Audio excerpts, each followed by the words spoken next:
Selamat pagi, salam sejahtera untuk kita semua. Yang terhormat, Bapak Ibu dosen penguji uji kinerja PPG dalam jabatan BES 3 tahun 2025. Perkenalkan, nama saya Edminda Yohana Simbolon, SAG. Saya adalah guru pendidikan agama Katolik di UPT SPF SDN 101825 Durian Tunggal, Kecamatan Pancur Batu, Kabupaten Deli Serdang.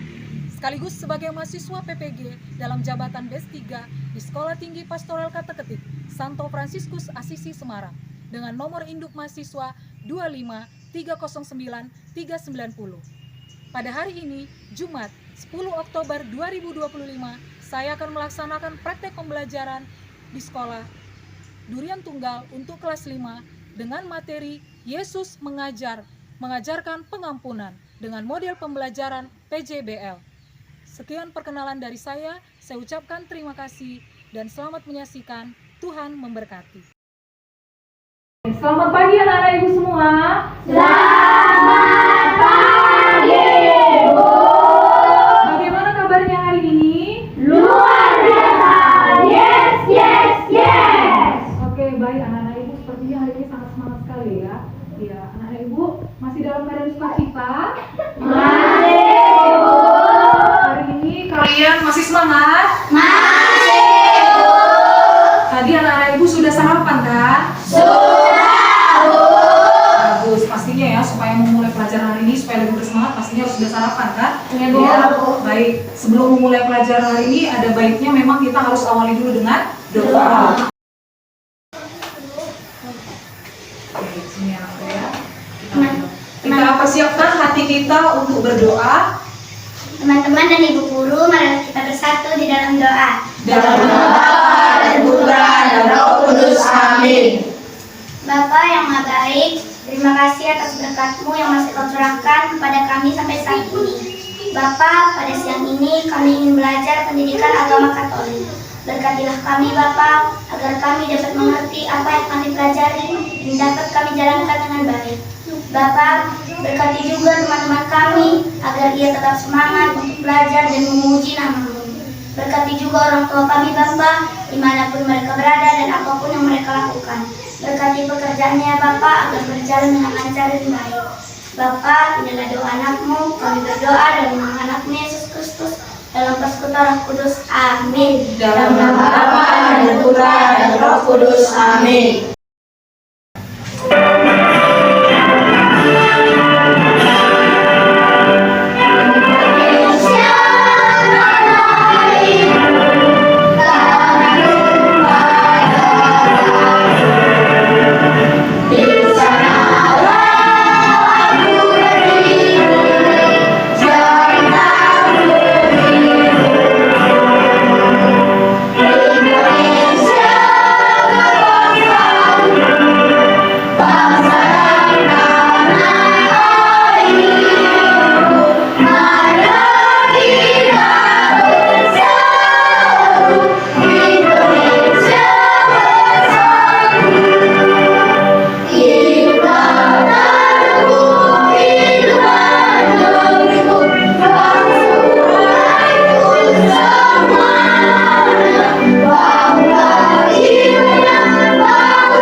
Ibu mau absen dulu ya anakku ya. Coba Ibu absen dulu anak-anak Ibu semuanya. Aurelin Belvania Simanjuntak. Oke, hadir. Teresia. Hadir, Bu. Iya. Puji Tuhan, hari ini semuanya anak-anak Ibu hadir. Tidak ada yang tidak hadir. Semua sehat ya? Sehat, Bu. Aku? Yesus mengadakan pengampunan.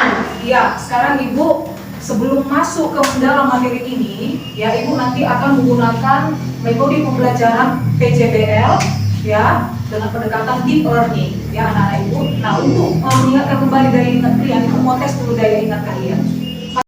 Masih ingatkah kalian materi minggu lalu? Iya. Mengenai apa? Yesus taat pada Allah. Ya, masih ingat semua kan? Itu pelajaran kita minggu lalu.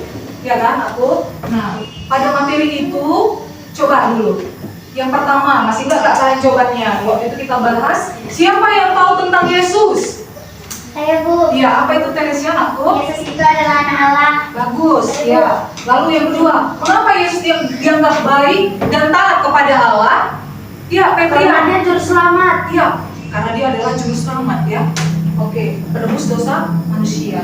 Lalu apa artinya menjadi baik dan taat kepada Allah anakku?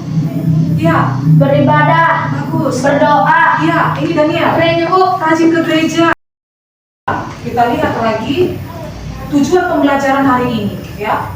Adapun tujuan pembelajaran kita pada hari ini yaitu pertama, peserta didik mampu memahami ajaran Yesus tentang pengampunan. Ya, kita nanti mampu memahami ajaran Yesus bagaimana itu tentang pengampunan itu. Ya, karena materi kita adalah Yesus mengajarkan pengampunan. Lalu memberikan kesempatan bagi peserta didik untuk memahami dan meresapi konsep kasih Tuhan itu tak terbatas. Ya, jadi kasih Tuhan itu luas ya, aku tak terbatas. Nah, lalu mendorong peserta didik untuk mengembangkan empati terhadap orang lain. Apa itu empati? Peduli ya terhadap orang lain, merasakan perasaan orang lain, merasakan penderitaan orang lain ya. Berarti kita ada empati ketika temanmu mengalami musibah, bencana, kamu ikut merasakannya. Bukan hanya kamu simpati, kasihan ya, tidak, tetapi kamu ikut peduli dan ikut merasakan apa yang dirasakan temanmu. Itulah empati lebih mendalam ya, Bu. Iya, lalu lagi apa itu? Menciptakan damai dalam diri sendiri ya. Ada kedamaian dalam diri ketika sudah terjadi pengampunan. Dan juga membangun hubungan yang sehat dan harmonis dengan orang lain. Jadi dalam materi ini nanti ketika kita sudah diajarkan untuk mengampuni, maka hubungan kita bisa harmonis dengan sesama kita. Ya, Bu? Oke.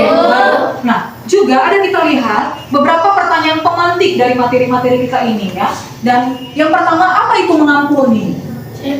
Belum Ibu tanya ya. Apa itu mengampuni? Kedua, apakah Yesus mengampuni orang yang berbuat salah?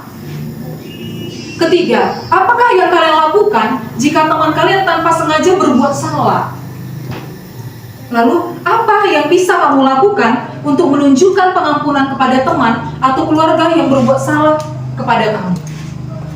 Pertanyaan terakhir, mengapa mengampuni harus diterapkan dalam kehidupan sehari-hari? Nah, semua pertanyaan-pertanyaan pemantik ini nanti akan terjawab pada saat kita mendalami materi hari ini. Paham ya, aku? Paham. Sekarang kita lanjutkan, kita lihat kembali. Ya, setelah kamu melihat itu, Ibu akan menampilkan sebuah pertanyaan. Apa perbedaan dari kedua gambar tersebut? Ibu Febrian, apa jawabannya, Bu? Yang nomor 1 itu saling bertengkar.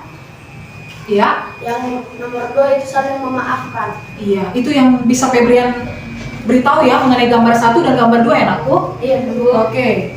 Ya, ada lagi yang mau menjawab nomor 1? Iya, Teresia, anakku. Gambar 1 itu menunjukkan orang yang sedang bertengkar atau berkelahi. Iya. Sedangkan gambar kedua mereka sudah bermaafkan dengan perasaan bahagia. Iya. Pesan apa yang mau disampaikan dalam gambar berjabat tangan? Iya, Febrian. Agar mereka tidak mengulangi bertengkar lagi. Oke, bagus. Kita lihat di bawahnya doa Bapak Kami. kita lihat juga bagaimana inti doa Bapa kami itu. Apa yang dikatakannya? Kita selalu mengucapkan doa Bapa kami, iya kan? Iya. Oke, sama-sama dulu anak-anak ibu semuanya kita ucapkan dulu doa Bapa kami secara bersama-sama. Bisa ya? Masih hafal kan?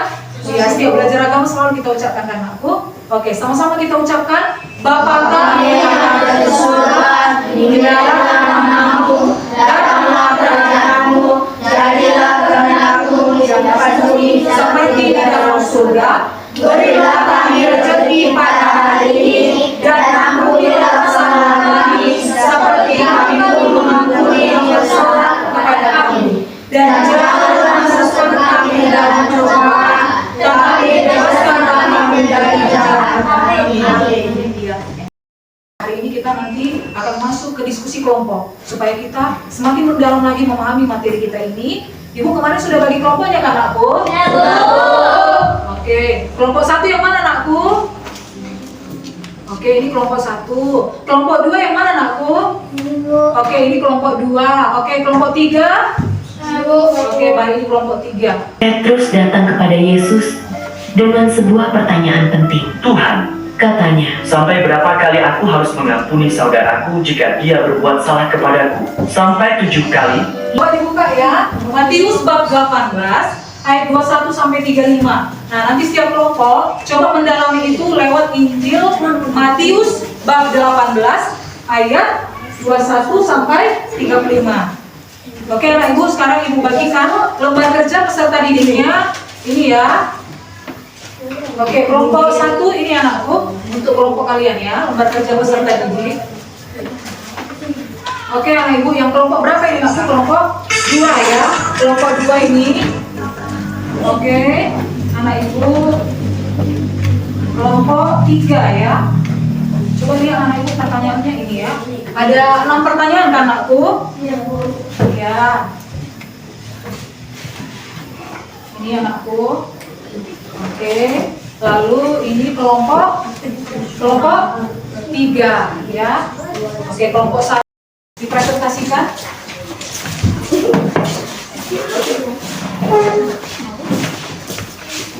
Oke, ini untuk kelompoknya ya, dan dia ya. Kami dari kelompok 3. Kelompok 3. Kelas 5 SD. Anggota di teater TB Aurelin Daniel. 1. Apa yang bisa kita pelajari tentang pengampunan dari perumpamaan ini? Saling memaafkan 70 kali 7 kali. 2. Apa yang membuat pengampunan itu sulit dilakukan? Masih dendam di dalam hati dan masih tidak memaafkan teman dan tidak mau berteman lagi dan benci sama teman. 3. Mengapa Yesus mengatakan kita harus mengampuni orang lain sebanyak 70 kali 7 kali? Karena kita harus saling memaafkan sesama nasihat manusia dan tidak boleh berantem kami kita sebagai manusia harus saling memaafkan. Oke, mantap. 4. Apa yang terjadi ketika kita menolak mengampuni orang lain? Akan timbul pertengkaran, perselisihan, dan kebencian. 5. Bagaimana pengampunan dapat membuat hubungan kita dengan orang lain menjadi lebih baik dengan hati yang damai dan memaafkan dengan ikhlas 70 kali 7 kali. Apa saja yang dapat kita lakukan jika kita sulit untuk mengampuni seseorang? Bebaskan hati yang dendam dengan hati yang tulus. Oke, bagus sekali jawabannya. Terima kasih. Berikan tepuk tangan untuk kelompok 3. Tadi 7 kali, kan gitu kan? Kelompok 3 juga mantap ya. Jawaban nomor 2 tadi mantap sekali. Apa yang membuat pengampunan itu sulit dilakukan? Jawabannya masih ada dendam di dalam hati dan masih tidak mau memaafkan teman dan tidak mau berteman, dan juga ada rasa benci, ya kan? Bagus sekali nih jawabannya ya. Oke, tapi sekali lagi coba dulu kita buat tepuk hebat ya untuk kita semua ya, karena kita sudah bisa menjawab, kita sudah membaca tadi Alkitabnya, membuka Alkitab masing-masing. Dari mana tadi anakku? Injil Matius bab 18 ayat 21 sampai 35. Iya kan? Oke, sekarang kita tepuk hebat dulu ya. Gini ya, tepuk hebat. Wow, hebat. Wow, wow, hebat, hebat. Wow, hebat. Wow, wow, hebat, hebat. Wow. Nah, sekarang kita lihat dalam Injil Matius bab 18 ayat 21 sampai 35 tadi terdapat penegasan penting mengenai pengampunan dan belas kasihan. Ya, bagian ini mengisahkan percakapan antara Yesus dan Petrus tentang seberapa sering seseorang harus mengampuni saudaranya yang bersalah terhadapnya. Ya, Yesus mengajarkan bahwa pengampunan adalah hal penting dalam hidup Kristen. Seperti yang terlihat dalam perumpamaan tadi, bahwa orang percaya harus siap untuk mengampuni orang lain sebanyak yang diperlukan tanpa batas. Ya, jadi tidak ada batas. Kalau tanpa batas berarti tidak terhitung, ya kan aku, tanpa batas. Ya. Dan ini juga menunjukkan bahwa pengampunan adalah sikap yang harus kita miliki sebagai respon, ya, sebagai respon atas kasih dan pengampunan yang kita terima dari Allah, ya. Karena Allah sudah mencintai kita, jadi respon kita, tanggapan kita, jawaban kita adalah kita juga memberikan kasih itu kepada orang lain sesama kita, karena Allah sudah terlebih dahulu mengasihi kita. Allah sudah terlebih dahulu mengampuni kita, maka kita juga mengampuni sesama. Allah saja mengampuni kita, walaupun kita banyak dosa, sering melakukan kesalahan berulang-ulang, tapi Allah tidak henti memaafkan dan mengampuni kita. Apalagi kita sebagai manusia ciptaan Tuhan, berarti kita juga harus bisa mengampuni orang lain yang bersalah, ya. Ciptaan Tuhan juga begitu kan aku? Iya, ya. Jadi sudah cukup jelas. Perumpamaan tersebut juga menunjukkan belas kasih Tuhan yang sungguh luar biasa yang diberikannya kepada kita. Hamba dalam cerita tersebut memiliki utang yang sangat besar, ya, yang tidak mudah dapat dibayar. Tetapi raja dengan belas kasihannya mengampuninya utang tersebut. Hal ini menggambarkan bahwa kasih Allah itu tak terhingga kepada manusia.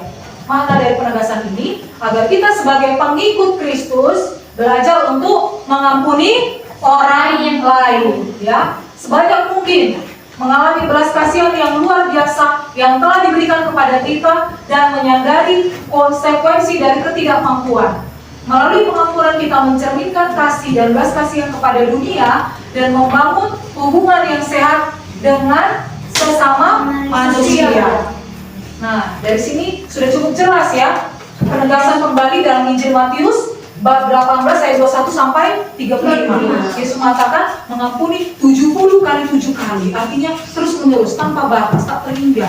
Meskipun orang lain sudah menyakiti kita secara berulang-ulang, tetapi kita diajak untuk tetap bisa mengampuni terus menerus, ya. Jangan nanti, Bu, aku selalu diejeknya, Bu. Terus-terusnya dia ngejek, Bu. Besok katanya dia maaf lah, ya, gak sengaja. Dibilangnya lagi, maaf ya, kemarin itu ambil uangmu, aku gak tahu jatuh. Besoknya lagi, diejeknya lagi sama orang tua kita. Terus menerus, Bu, jengkel aku jadinya, Bu. Jadi aku udah kecewa sama dia. Gak usah lagi dimaafkan dia, Bu. Bukan seperti itu kan aku? Bukan, tetapi kita belajar tadi untuk mau melepaskan dendam, ya. Tidak mau membiarkan dendam itu meraja di hati kita, tetapi kita lepaskan dan kita mau memiliki hati yang ikhlas untuk memaafkan dan mengampuni. Jadi kalau kita sudah mengampuni, kita tidak lagi mengingat kesalahan teman kita, ya kan? Oke, sekarang kita lihat lagi selanjutnya contoh penerapan pengampunan. Nah, sekarang kita masuk. Bagaimana tadi materi ini Yesus mengajarkan pengampunan, bagaimana kita terapkan dalam hidup kita sehari-hari. Yang pertama, harus kita mengampuni 70 kali 7 kali. Tidak menyimpan dendam, mau meminta maaf. Jika terjadi pertengkaran, kita mau meminta maaf terlebih dahulu. Jadi tidak menonjolkan ego kita, iya kan? Lalu, apa maknanya atau arti pengampunan itu bagi kita? Yang mengikuti teladan Yesus untuk tetap mengampuni 70 kali 7 kali, yaitu terus menerus tiada batas dan tanpa perhitungan. Meskipun seseorang terus berbuat salah. Kedua, membebaskan diri dari sikap emosi negatif seperti kemarahan, dendam, dan mampu menyembuhkan luka batin kita. Oke? Ketiga, menumbuhkan pribadi yang indah, besar dan diberkati Tuhan. Keempat, mampu memperbaiki hubungan Tuhan serta menunjukkan kasih dan belas kasih kepada sesama kita. Ya. Lalu berikutnya refleksi. Ya. Masuklah kita pada tahap refleksi. Mari semuanya kita duduk yang bagus, yang tegak. Kita lihat kembali, kita refleksikan kembali ya. Kalau berefleksi itu berarti kita merenung, merefleksikan dari apa yang sudah kita pelajari tadi. Ya. Materi apa yang sudah saya pelajari hari ini? Kita kembali merefleksikan kembali dalam hati kita masing-masing. Coba dulu menyimpulkan materi apa yang sudah saya pelajari hari ini. Baik, masuklah kita terakhir kepada tahap kesimpulan. Ya. Sekarang kita mulai menyimpulkan. Setiap orang pernah melakukan kesalahan dan dosa. Kesalahan dan dosa membuat hubungan tidak harmonis antara manusia dengan Tuhan dan antara manusia dengan sesama. Jadi secara vertikal dan horizontal. Ya. Kesalahan seringkali melahirkan permusuhan, dendam dan kebencian. Kesimpulan kedua yang bisa kita tarik adalah ketika kita menyadari bahwa kita melakukan kesalahan, kita sering merasa malu mengakui kesalahan, tidak sanggup untuk meminta maaf. Hal itu membuat relasi dengan teman menjadi renggang dan melahirkan permusuhan. Yang ketiga, mengakui kesalahan dan meminta maaf selain tidak mudah, juga mengandung risiko jika teman kita tidak menerima permintaan maaf kita, tidak bersedia mengampuni kita. Dalam hal ini terdapat dua sisi, yaitu meminta maaf dan memaafkan atau mengampuni. Kemudian dalam doa Bapa kami, kita menyampaikan permohonan ampunilah kesalahan kami seperti kami pun mengampuni yang bersalah kepada kami. Dalam karya pengajarannya, Yesus pun banyak mengingatkan kita untuk mau mengakui kesalahan dan meminta maaf, sekaligus bersedia memaafkan orang lain dan mengampuni orang yang bersalah kepada kita. Memaafkan dan mengampuni memiliki kekuatan yang berguna untuk menyembuhkan hati yang luka, memberi semangat, serta menumbuhkan cinta kasih yang terganggu oleh kebencian. Hal ini ditegaskan dalam perkataan Yesus lewat perumpamaan tadi, yaitu perumpamaan tentang pengampunan. Apa nakku? Mengampuni 70 kali 70, yaitu mengampuni tanpa batas dan terus menerus meskipun orang lain melakukan kesalahan secara berulang-ulang. Ya, inilah kira-kira kesimpulannya. Bagaimana anak ibu? Sudah mengerti ya? Sudah, Bu. Baik, jadi bisa lagi kita ulangi bahwa mengampuni yang diajarkan Yesus adalah mengampuni 70 kali 7 yaitu pengampunan tanpa batas. Kita juga diajar untuk mau mengakui kesalahan, lalu mau untuk meminta maaf, dan kita juga harus bisa memberikan maaf kepada sesama, kepada teman kita. Ya, baik anak-anak ibu, sampai di sini materi kita sampai hari ini. Apakah sudah cukup jelas? Sudah. Adakah yang mau bertanya? Tidak, Bu. Sudah cukup jelas semua atau ada yang mau bertanya? Ada yang mau bertanya aku kira-kira apa yang masih kurang paham dari materi kita? Yesus mengajarkan pengampunan. Ada lagi yang mau bertanya? Sudah bisa nanti kita terapkan dalam hidup kita? Sudah, Bu. Sudah berani kita nanti ketika teman kita menyakiti kita terus-menerus, maka kita juga diajarkan Yesus apa tadi aku untuk bisa mengampuni orang lain, iya kan? Mengampuni sesama. Siapa aja sesama manusia? Semua orang tanpa batas, tanpa mengenal suku, agama dan budaya. Siapapun itu yang menyakiti, ya, apalagi orang tua, teman, kakak, abang, ya, guru-guru kita di sini semua. Nah, kita diajak untuk saling mengampuni. Supaya apa anakku? Supaya kita hidup dalam cinta kasih Tuhan. Karena Tuhan juga mengajarkan kita untuk saling mengampuni, saling mengasihi. Baik, anak-anak ibu semuanya sudah cukup jelas. Inilah materi kita pada hari ini. Sebelum kita tutup dengan doa penutup, ada baiknya kita bernyanyi ya anak ibu.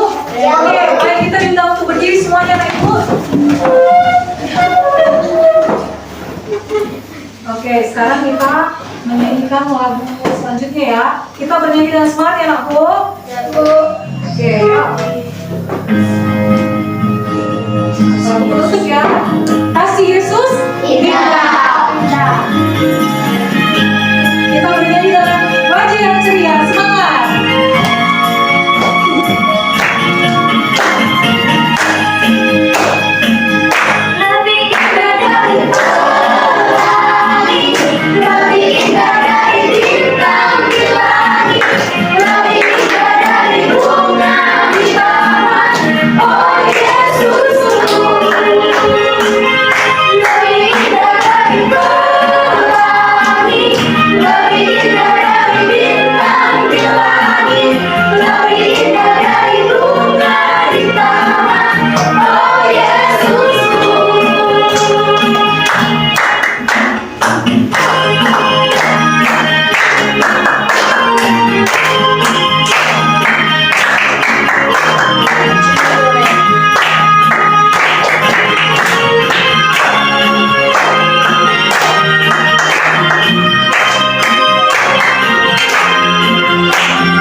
menunduk ya anakku untuk menutup pelajaran kita hari ini. Nah, Ibu nanti minggu depan akan mengingatkan kembali materi ini. Jadi anak-anak Ibu silakan diulang kembali. Nanti LKPD-nya dikumpul ya anakku. Tadi sudah ditulis semua nama-nama kelompok anakku. Ya nanti Ibu minta, lalu nanti Ibu akan berikan penilaian ya. Oke, baik. Untuk akhir pelajaran ini tadi kita sudah buka dengan doa, lalu kita tutup juga dengan doa. Siapa yang bikin doa penutup anakku? Saya, Bu. Oke, kalian ya kita undang untuk ke depan untuk memimpin doa ya anakku. Buat suaranya. Oke, semua ambil sikap doa yang baik dan benar. Semua ambil sikap doa yang baik dan benar. Semua anak ibu lipat tangan, tutup matanya. Kita persiapkan hati kita untuk berdoa kepada Tuhan. Mari, kalian silakan berdoa. Teman-teman dan Bu Guru, mari kita bersatu di dalam doa. Dalam Bapa dan Putra dan Roh Kudus. Amin. Ya Bapa, kembali mengucap syukur kepadamu atas segala rahmat dan penyertaan-Mu. Selama kami mengikuti pelajaran hari ini, kami belajar mengenai pengampunan. Semoga kami mampu menjadi pribadi yang mau memaafkan dan mengampuni dan tidak menyimpan dendam dan menjauhi rasa kebencian. Terima kasih Bapa, doa ini kami sampaikan dalam nama anak-Mu Yesus Kristus dalam persekutuan Roh Kudus. Amin. Dalam nama Bapa dan Putra dan Roh Kudus. Amin. Oke, terima kasih untuk kalian. Silakan duduk aku. Baik, anak ibu, sekian dan terima kasih materi hari ini. Sampai berjumpa kembali di pertemuan berikutnya. Selamat beraktivitas kembali, melanjutkan tugasnya kembali. Tuhan Yesus memberkati kita semua. Terima kasih anak ibu.